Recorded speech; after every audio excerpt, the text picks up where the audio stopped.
Hey guys, I wanted to give a few little tips and tricks for the watercolor that I supplied in your kit. If you are a current student and you picked up a kit, you get some watercolors. So you get the primary colors, you get blue, you get yellow, and you get red. And then you get a green, a black, a yellow ochre, and a brown. You should be able to, from these, make any color that you could possibly want. If you look at these and you think, oh, that is not that much paint, you would be surprised how far this little itty bitty bit of paint goes with watercolor. You also get 4 pieces of watercolor paper, and I cut them small because I have found that it relieves a lot of stress when you have a small piece of paper instead of a big piece of paper. I'm also giving you a fine liner Sharpie and a paintbrush.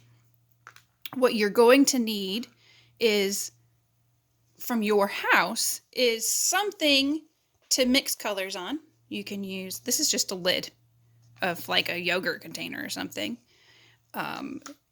You can use a styrofoam plate. You can use a real plate. You need a cup of clean water. You might want 2 cups of water, one for clean water and then one to clean your brush out. But that, I'll leave up that to you.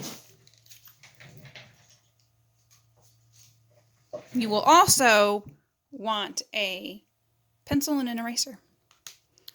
These are things not supplied in the kit. The cup of water, something to mix on, eraser, and pencil. But these are in the kit. So this is like high quality watercolor, and it goes really far. So the first thing we're going to do is we're going to talk a little bit about how to mix colors and how to use this paint. So what you do is you get your paintbrush wet. You get your paintbrush wet and you just add just a little bit of water. You don't need a lot. And you kind of just tap it.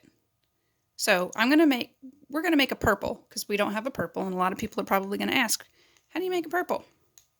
So you take a little bit of the red and we're going to move it to our little palette, that whatever we're going to use. We're going to wash our brush out because we do not want to contaminate. Now, wash your brush out. Take your brush all the way down to the bottom of your cup. Pretend like you're painting the bottom of the cup. That'll get it nice and wet. Now you're going to want to get a wet brush again and take it to your blue. So we got blue this time. And we're just going to dab it a little bit. Do not scrub back and forth. We're just super gently just touching it with the very end of our brush. Really gently. And then we're going to take that and we'll mix those 2 colors together. And you'll see that, well, it's not a really good purple. So guess what we need? We need a little bit more red. So I'm going to go and I'm going to grab a little bit more red. And I see that this is more of like a periwinkle. And so that's a little bit too blue. So now I have a little bit of red, and I'm going to mix that in there. And you can see, ooh, that's a really pretty color, but it's still not quite purple. I'm going to wash my brush out. It's a little bit too red. So I'm grabbing a little bit more blue. And now I'm going to try that color out. Look how pretty that is. And if you want it to be even more blue. So look at all the colors that you can get just from mixing 2 of these watercolors. It's really fun to play around with and do and mix. Okay, so now I'm going to grab a little bit of yellow. I'm just washing my brush out, grabbing some clean water, just itty bitty bit, Be very careful with your yellow because yellow is easily contaminated. So now I'm going to take this and I'm going to put it on my palette right here. And I'm going to take a little bit of my red, just a little bit, because remember, yellow is really weak. And I'm going to mix that, and then bam, we got an orange. And then depending on how much of this, of the red and how much yellow, depends on what kind of orange you make. So this is what the yellow looks like with no red. And that's what the yellow looks like with red, and that's a very orangey. So if I come over here with even more yellow, now you have a green. I already gave you a good green. So let's see what this green looks like. So just a little bit. So that's a really good green. But let's say you want this to be like a good army green, which I'm not sure if that's a real term. So I'm putting a little bit right there. I'm going to grab a little bit of that purple. I'm going to add that in there. A little bit more of that purple. Add that in there. Now let's look at it. So these are opposite colors on the color wheel, purple and green. They're both secondary colors. So if you mix them together, you're going to get a little bit closer to brown. If I mixed even more purple in here, look at that. Really did make brown. So on one of your pieces of paper, I would love for you to practice making colors and see if you can figure out how to make certain colors. I gave you a good Van Dyke brown, like a true Bob Ross fan. I gave you some Van Dyke brown. So this is the brown that you get. And you can even take this brown, add a little bit of purple to it, and see what it does. So that's a purplier brown. Let me show you what the pure red looks like.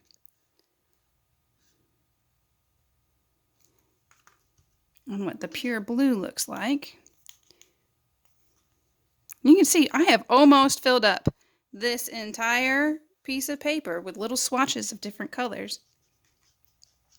And we've barely used any of this paint. So here's the yellow ochre. And yellow ochre comes in handy when you're mixing colors. And you want to make them a little bit less vibrant or saturated. Just to calm it down a little bit. It'll make a nice, really nice orange when you mix it with the red. So here we go. We got that yellow ochre right there. And then I'm going to grab a little bit of red. That makes a nice, little bit more peachy. And if you water this down a whole lot, that will be a pretty good skin tone if you want to make some people. So this first video is about how to activate. So all you do, wet brush, just touch it just a little bit, just with the end of the brush. Don't scrub back and forth. Don't fill the container up all the way to the brim with water. You don't want to do any of those. Just a little bit. And then paint. So that's what your first little piece of paper, we're just practicing and getting it the right consistency. And then I also want you to practice making some colors. Don't mix your colors in here because you'll end up contaminating all of your colors, and then you'll end up with all of your colors looking like this. Because if you mix all of your colors together, that's what they'll look like. And here's some black. If you notice, this looks a little gray. And the way that you get gray is with watercolor is you use a lot of water and just a touch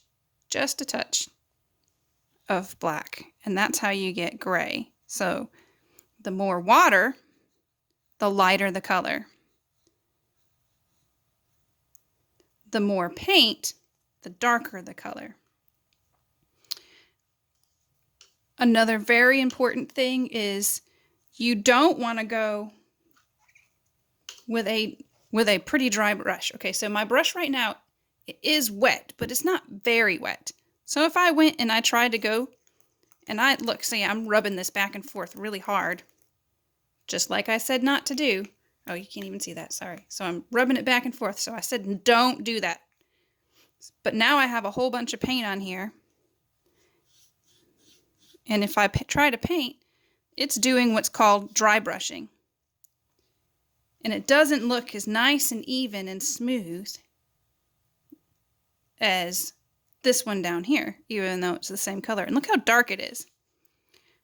So if we want to fix that, all we have to do is dip our brush in the water, take it to here, and add water directly to here, directly to the super duper thick watercolor. We don't need thick watercolor. This is not the same thing as acrylic. So to fix the dry brushing, you take water from your water cup and you add it to your paper. And see how easy that is to smooth around? Before it was like sticky and really hard to move around. So you want to make sure you get the right amount of water. You also don't want too much water, because if you put too much water on there, then you'll barely be able to see it.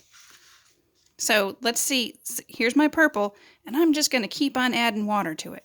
Just keep on adding water. And sometimes you want that color, but that's really, really light. Sometimes you want that color though. Sometimes you want to thin it out so that it's a really light pale color. But let's say I just keep on adding more water. Keep on adding more paint to this. You don't want to do that either for a number of reasons. But for one thing, it's going to puddle up and it's going to take forever to dry. And so we don't want that. You want the right amount of water. And that's hard to find, but with practice you can figure it out. So you want enough to be able to move it around easily, but you don't want so much that it puddles up. You see that big puddle of water? You don't want that much water. Also, another tip, I know there's a lot. When you do paint with just the tip. And with watercolor, when you're painting watercolor, and I know I've told a lot of students, don't paint like you're painting, like you're coloring with a marker. But with watercolor, you can. But with acrylic, you pull your brush, and that's the only direction you go. But with watercolor, you can go back and forth. So all of my students who are watching this and saying, Miss Autumn, you're not using your brush the right way. If it's a thick paint, you have to pull so it doesn't hurt your bristles. But if you notice, I am painting with just the tip. If I paint and push my brush down like this, look at my brush. I'm going to really hurt my brush, and it won't last very long if I do that. I am just painting with the tip. You can get a lot of really good detail with the brush that I gave. So if you paint with just the tip, let's see, let me get a darker color. You can't see what I'm doing. So if I paint with just the tip, look how fine of a line I can get. I can get a bigger line too. But I can also get a really fine line if you paint with just the tip of the brush. Okay, so one thing that's really frustrating about watercolor for people, or for kids, I guess really for everybody, is when colors bleed together. So let's say I'm painting, and then I pick up another color and I paint next to it. Those two colors are going to bleed together. But if you notice, okay, so these right here, all of those are dry. So if I paint right next to this purple with a yellow, they don't bleed together because I waited for them to dry. Oh, but look, that red was still wet, and it ran into my yellow. So if you don't want your colors to mix, wait for them to dry. This is probably one of the hardest things for all artists. So they have a hard time waiting and being patient. What I do is I often have like 3 or 4 projects going at the same time so that I can jump around and do different stuff so I don't get bored. I gave everybody a Sharpie,